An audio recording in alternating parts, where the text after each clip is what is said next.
বড়দিনে সবাইকে অনেক অনেক ভালোবাসা ও অভিনন্দন।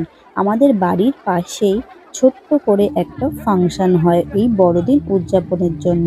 অনেক বাচ্চাকে ডাকা হয়, কেক কাটা হয়, বাচ্চাদের কেক বিতরণও করা হয়।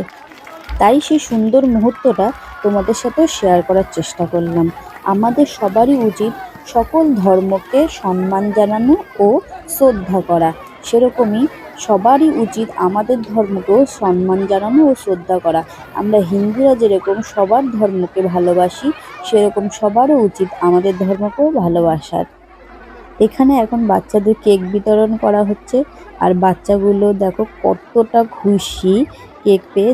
যাদের বাড়িতে হয়তো কেক কিনে দেওয়ার ক্ষমতাও নেই, এরকমও বাচ্চারা যারা কেক পাচ্ছে। আর এখানেও দেখো একটা বাচ্চা কেক পেয়ে কত খুশি, ওর মুখ দেখেই বোঝা যাচ্ছে। আমার ছেলেও এখানে কেক পেয়ে গেছে। ও